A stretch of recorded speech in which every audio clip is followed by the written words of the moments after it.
What's up, guys? Welcome back. It is 5 o'clock here in Vegas. It's actually really nice out. I had to get out, come to a park, and even though like the freaking still Paloma, the weather right now, it's nice in Vegas. I know you're in Paris, but yeah. Again, thank you guys for joining me. We're gonna give it a couple of minutes before, while everybody gets here. The people that are gonna check it out. I did post it that I was gonna be on here at 5. This time I'm gonna save the video, and this time I'm on the right page, at least I think. If I'm not on the Nino Buddy page, please let me know, but I'm pretty sure I am. And like I said, it's gonna be a couple minutes, and before we get started, I was supposed to do a video on Saturday, but the reason I didn't do a video on Saturday was just I had to go to a friend's birthday, and it was just like, it was hectic, and I wanted to start doing these videos, and I wanted to start doing them right, instead of having like just jumping from subject to subject. I wanted to be more prepared, and I wanted to talk about, the first video, if you guys joined in, we talked about kind of like over pretty much everything that I wanted to talk about, like a short summary of it.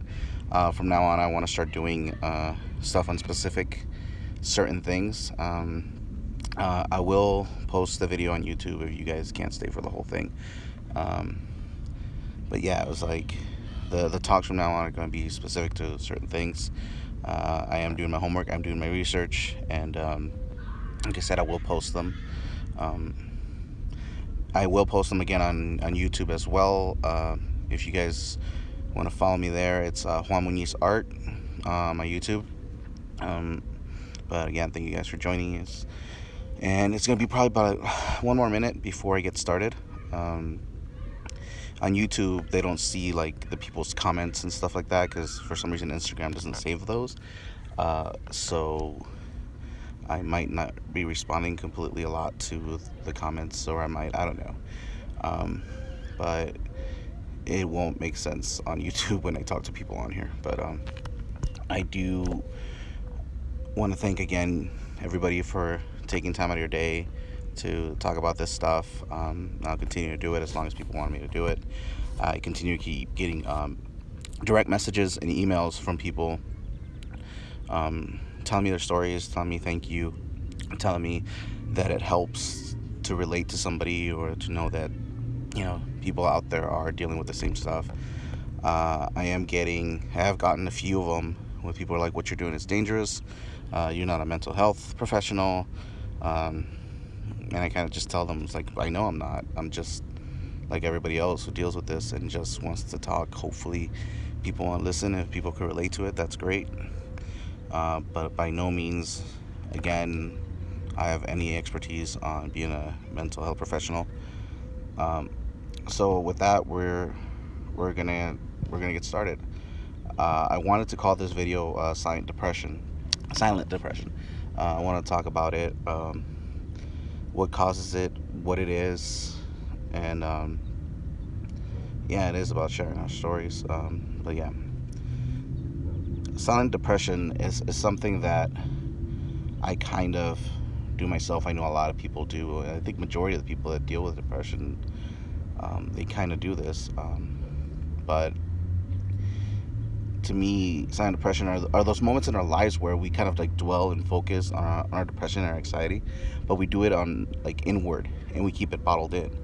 We don't really expose it. We don't really like put it out there for other people. We kind of just deal with it, and we kind of just suppress it. And we suppress it in such a manner sometimes that, we keep it so well hidden that we basically believe it ourselves. We pretend to be strong and like overcompensate, and to not admit to ourselves that we're depressed. Like we do everything in our power to just kind of like make ourselves think it's like we're not depressed, or it's like I don't want to deal with this, or I don't want to talk about this. So we really put ourselves in a position where we even convince ourselves that we don't have the right to be depressed. Like, who are we? There's so many things in the world out there that are worse, so many people that are suffering worse, that who are we to complain? Who are we, who are we to complain when we have a job, when we have a family, but we still suffer through these things and we still go through them. And we get to the point where we keep it so bottled up inside that we even convince ourselves, we convince ourselves that it's not important, or that we don't have the right to be depressed. It's like one of the things I personally deal with is that, and I might not be true for everyone, but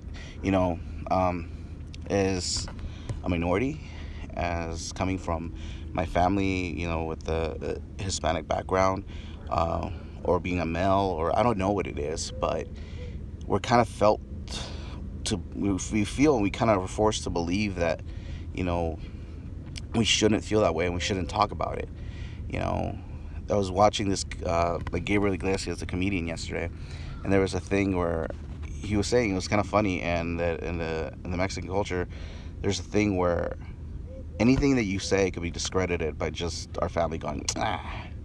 And it's true, honestly. Like, I could tell my family, like I could turn to my family and be like, look, I feel like this, or I'm depressed, or I'm suffering, or it's messing with me and I don't know what to do. I think I'm depressed, and my family could look at me and be like, nah, like, it's not that big of a deal. And like that, like, so quickly is dismissed. So that's why we kind of dismiss it ourselves too.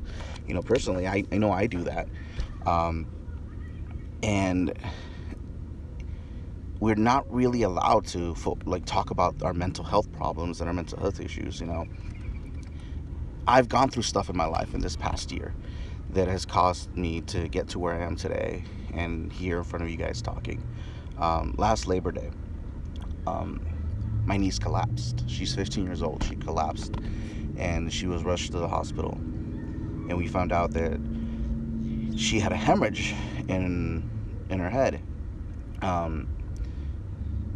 We didn't really know what was going on. We didn't know what caused the hemorrhage, and the family we were all there, and out of nowhere the word tumor was thrown into the conversation, and we weren't really told much else.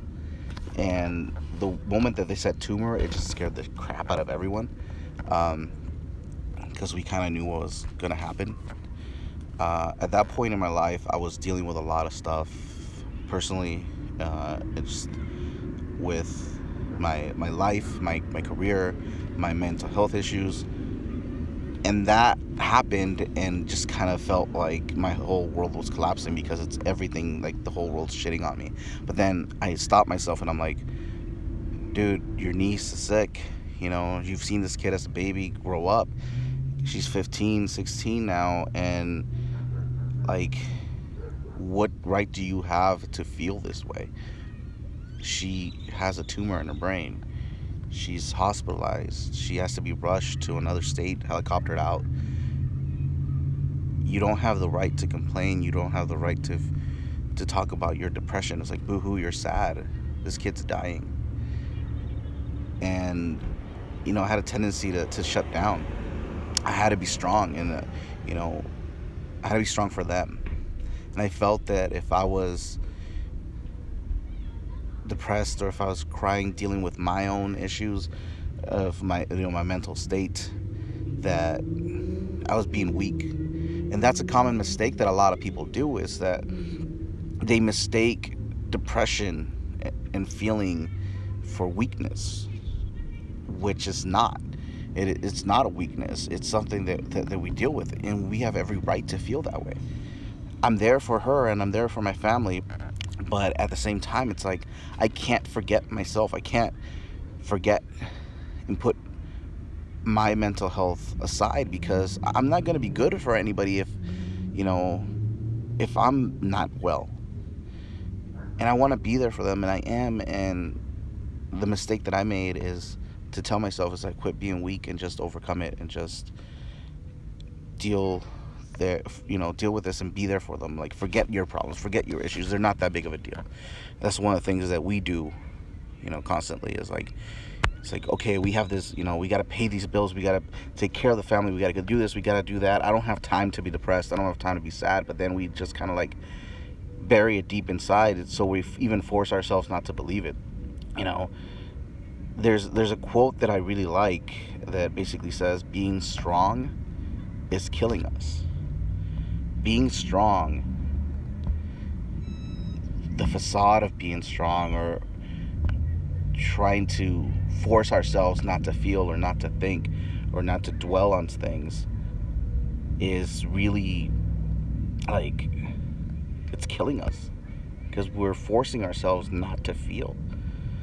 And when we try to ignore our feelings and we face our, and we force ourselves to not to not truly feel or hurt or cry, we don't really live. We try and push it by replacing it with other things, such as like we work nonstop. We try to overachieve, we try to overcompensate just to not feel that. Some people turn to drugs, some people turn back, to going out and partying, and anything that we could possibly do just not to feel, or just not to, like, hurt. It gets to the point where we turn to other things, such as, it's like social media. It's like we're basing our self-worth on the amount of likes that we get on social media. Right now there's 7 people right now live watching this. Would I want it to be hundreds of people? Only if it'll help them. But if 7-8 people are here, and if anybody takes anything away from this, is that we can't keep doing this thing. We can't keep hurting ourselves, and can't keep suffering in silence. And I know it's hard because I do it. Our friends and family don't see the cry for help when we need it. And it's very hard for them to see the cry for help when we are the ones that muffle our own cries, because we don't want to upset anybody, we don't want to bother anybody, or we don't want to like be anybody's burden. Like, we become experts in being someone else. We become experts and great performers on faking it. We build a wall that we hide behind, and we hide everything that we feel, and every emotion and every feeling, and everything that hurts us. We hide it behind this wall. We'll go in front of the wall and put an act on for the rest of the world, and they'll see what we want to see. But behind this wall, is all this bullshit, all this stuff that we deal with that we don't let anybody else see.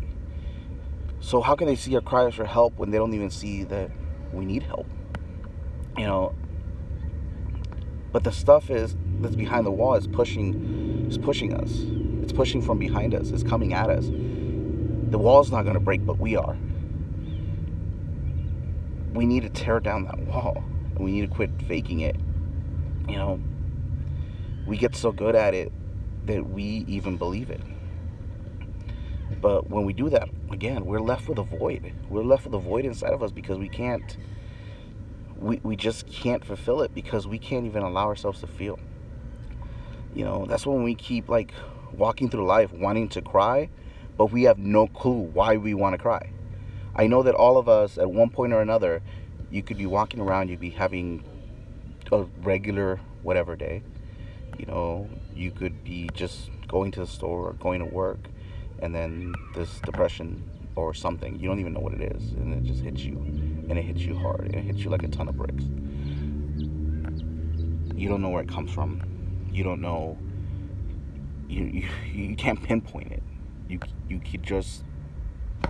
just feel it. And the reason that I believe that this depression, or whatever this is, hits us super hard, is because we try to ignore it for so long. We try to ignore our problems and our issues. We try to be strong. But again, like I said earlier, being strong is killing us.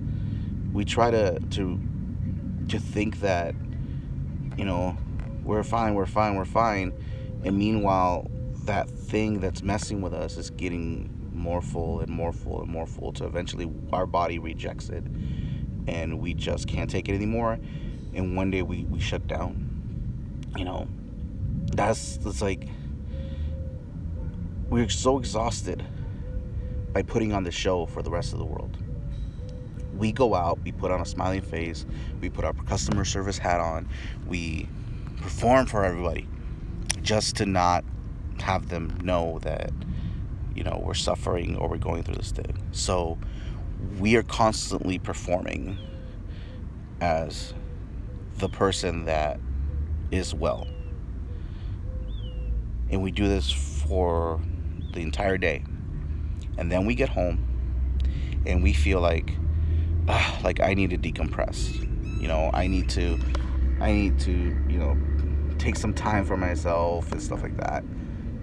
A lot of the times it's not that we need to decompress. It's just we're so exhausted by putting on the show that when we're finally alone and we're finally at home, we shut down. And that usually means shutting everybody else out. You know? I know that personally, like when I'm out and about and this thing hits me, um, you know, I'm fronting and I'm faking. And I'm like, I'm blessed. I'm blessed that I could do art for a living. I'm so lucky and I'm just grateful to everybody that buys my art, and I go to these conventions.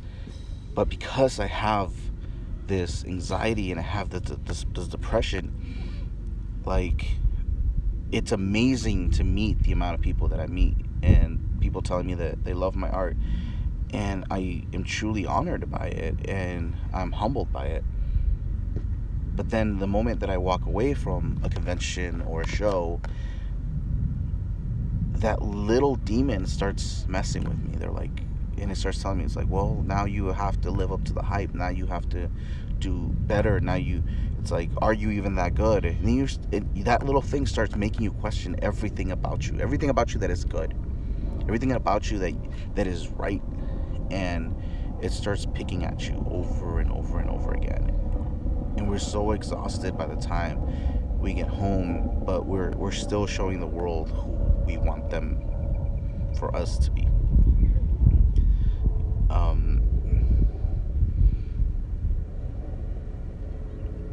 We shut out people, and sometimes we don't even know we're doing it.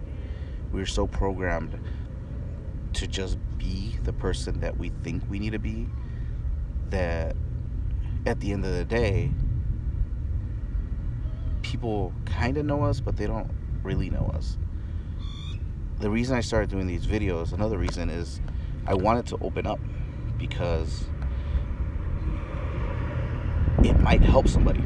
It might help somebody to realize that they're not alone. We do a lot of things to hurt ourselves without even know that we're doing it. I was reading all these articles and all these things leading up to this talk today, and I read that only 20% of people that suffer from mental health issues actually go out and seek help. And that's kind of scary in the sense that it almost feels like the entire world is walking around with a mask on. And it takes a lot to see behind the mask. When I created my bunny, Felipe, the face is actually a mask that comes off and comes on. And it only had 2 holes. It only had 2 holes that, like, for the eyes. It doesn't really have an expression, but people kind of relate to it just because of the image or because of the story that I'm trying to say. And people relate to it because I didn't tell them what to think with my art. I just kind of set it up so they could relate to it in any way they want. But it's a mask. It's the world sees what they want to see. But there's so much inside in all of us that we don't let out. I personally, if you know me, if you've met me, all in all, I'm a pretty happy guy. I'm kind of a dork, and that's not me overcompensating or anything. Like, I actually am a dork. I am. I'm a nerd. I love cartoons. I love video games, comics, everything. But the part of me, somebody just mentioned, is like, do you ever think you'll do a face reveal behind the mask of Felipe? I actually have. I have taken the mask off, and there's nothing. It is hollow. There's nothing inside of him. And the reason there's nothing inside of my character after the mask comes off, it's it's because I want everybody to kind of like feel that part. There's a lot of images where the heart is cut out, but if you look in the inside the hole, it's usually shaped as a heart. You'll see that that's empty as well. It's just a black hollow hole inside of the chest. Um, because there's a lot of stories, and the stories aren't just mine. I'm lucky enough, like I said, I get to create images of stuff that I deal with, but a lot of the stuff that Philly goes through as well has nothing to do with me. One of the biggest problems, one of the biggest problems that I suffer from is not being honest with myself.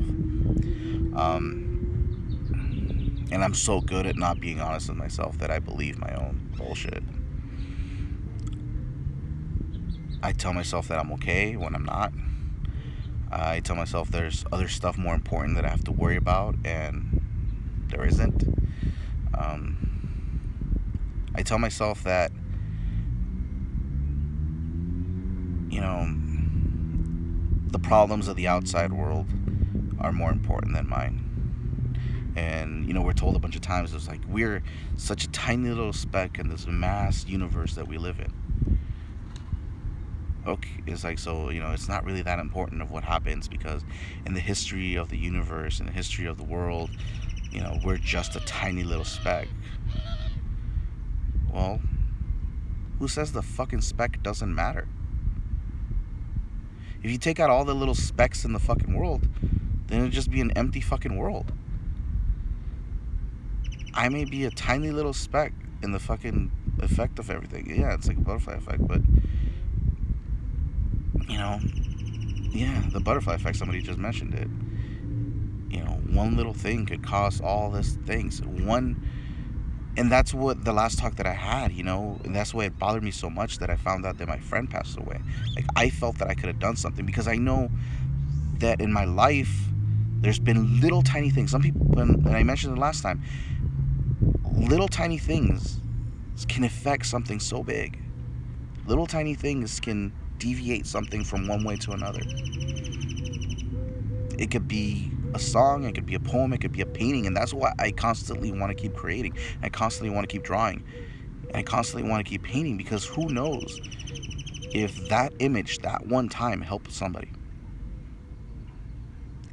And I put it on myself that if I don't do this image, or if I don't do this, it might be too late by the time I post it or whatever. And it has, you know, it's like, I put a lot of pressure on myself, which I know I shouldn't. And all I can do is the best that I can do. But I've gotten emails from people, and I've gotten messages, and I've gotten phone calls from people who says, that image helped, that image made me feel better. And again, some other people have told me, your images are just sad, like I don't see any hope in them. I'm like, but the hope is in the fact that other people get it, and other people understand it, and other people know that what I'm trying to say, or they relate to it.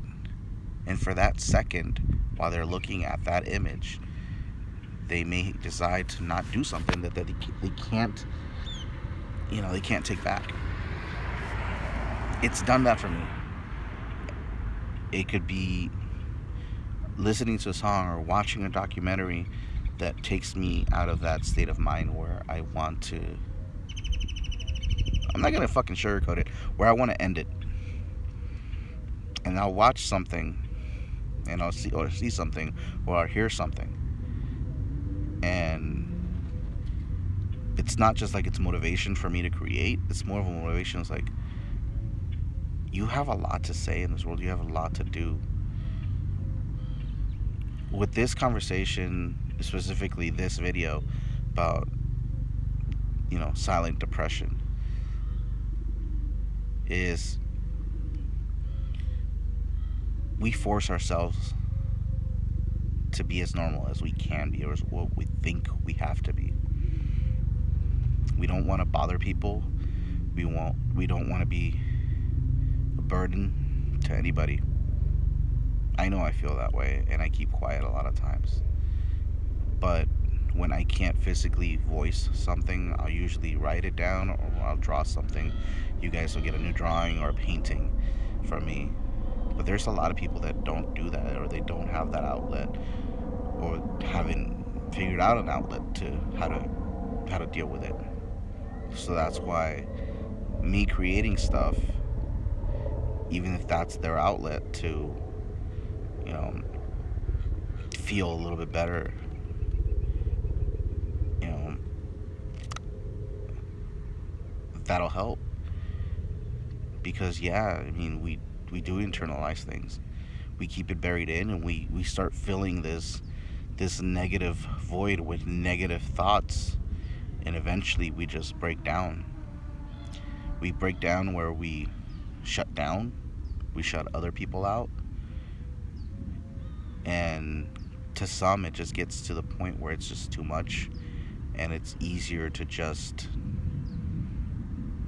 hit Control Alt Delete and end it. I've lost too many friends to this, and that's why I'm doing this. I've almost lost myself in this. I've been to the point of I was done. You know, I've been to the point where I convinced myself that me being out of the picture is actually better for everybody. That's when it gets really scary, because it's not like you're just depressed or you're like, fuck it, I can't take it anymore, I'm done. It's that you're telling yourself everybody will be better off if you weren't here. I've told that to myself. I've told that to myself, that my kids would be better off, that my friends and my family, that everybody would be better off if I wasn't here. And I've believed it. And I've had the rationality behind it. And I've had the facts and the reasons behind it. And at that point,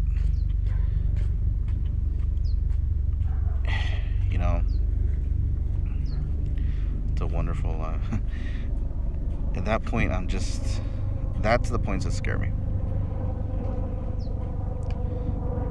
Not only, like someone just mentioned, I rationalized my exit, I almost welcome it, because I know that other people would be better off in the long run without me. And I've told that to these people. They're like, if you take your life, it will hurt me, it will hurt, you know, it will really affect your family, it will really affect this, and it will really affect that. And I'm like, you don't see it, but I see it. Everybody will be sad in the beginning, but everybody will get over it, and you guys will be fine in the long run. I've gotten to that point because I internalize everything, and I tell myself that my worries and my stress and my depression isn't as important as the rest of the problems in the world.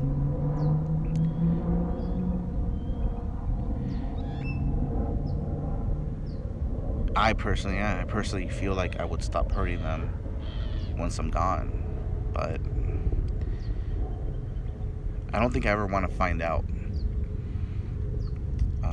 There's a new documentary on Netflix. It's about hip hop. It's about rappers. And the first video, I was watching that while I was working on this talk today. The first video, because it's different episodes. The first episode is Logic, and this dude, he did that 1-800 the suicide song. Yeah, like, it's like listening to Logic talk about his depression and his anxiety and the platform that he's in, and being able to talk about it because nobody really else talks about it. I don't have a platform like he does. I'm, millions of followers and all that stuff. But I have this, and I have you guys, and I have my art, and listening to him talk about it, just putting out what nobody else was saying, at least in that world, It's like in the graffiti world, in the street art world, in the hip hop world, it's, that kind of stuff doesn't really get talked about much. Um, that's why I wanted to start working on this, but still continue working on my art. Everything that I create has a message and it has a meaning behind it. And I'm thankful that people could smile from it. People could be happy by seeing this. Even though it's a fucked up, depressed image with pastel colors of a little bunny, the people that get it relate to it. And it means the world to me that I'm able to do this.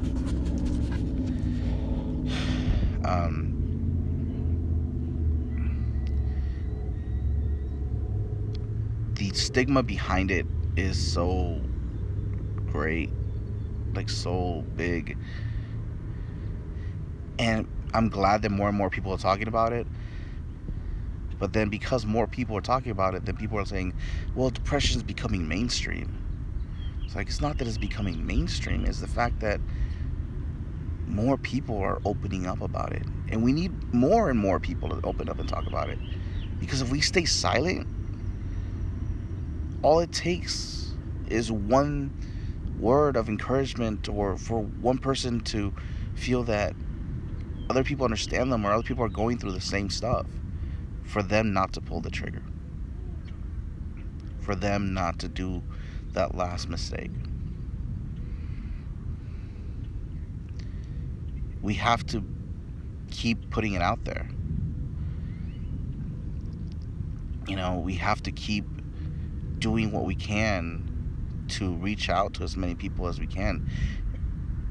And I'm not saying we're going to fix it. I'm not saying I'm going to fix it. I'm not saying that I can make you feel better. But if I could just like sidetrack you a little bit from that thought and that mental state to go into something else, or think about something else, even for a little bit, maybe that split second is all you need. Because I know that's what happened to me a bunch of times. A split second in one little thing kept me from doing what I was going to do.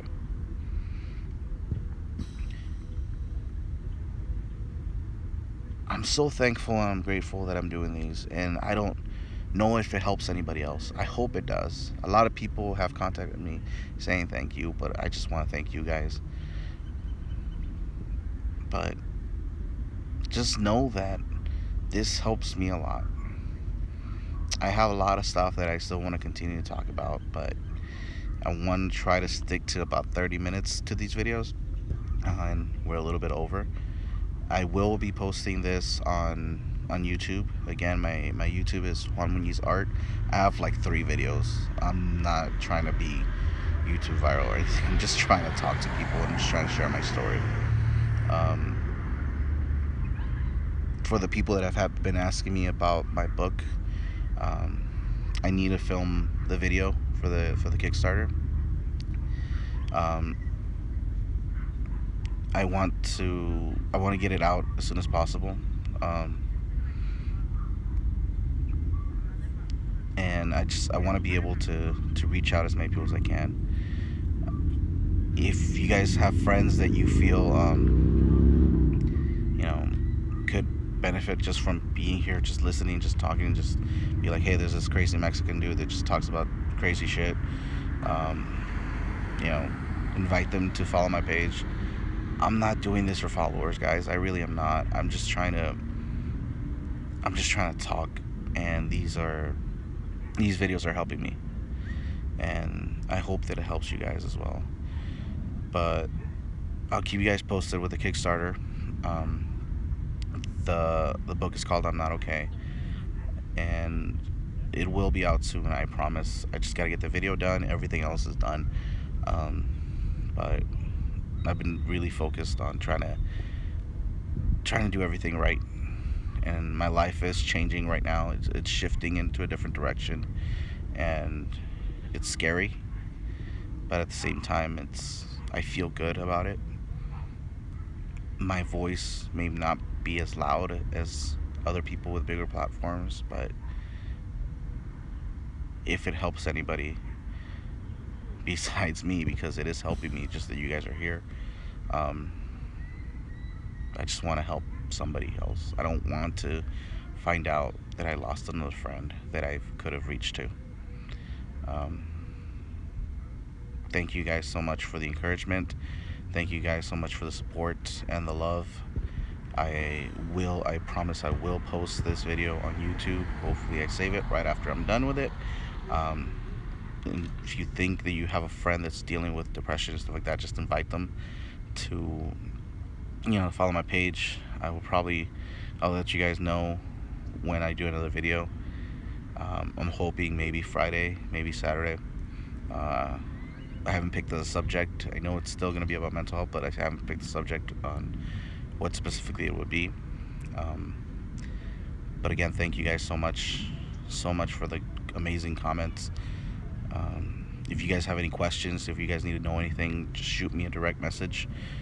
Again, my YouTube is Juan Muñiz Art. I will post the link on this on my profile page. And again, if you guys have friends that you guys feel could benefit from this, make sure invite them to my page. They don't have to follow me. They don't have to do anything. Just let them know that we're here and we're talking about it. I love you guys so much. And hopefully we'll talk again soon, and I'll be posting some art real soon again. I got some murals coming up, so I'll be posting that as well. Alright guys, thank you guys so much again, and we'll talk to you again soon.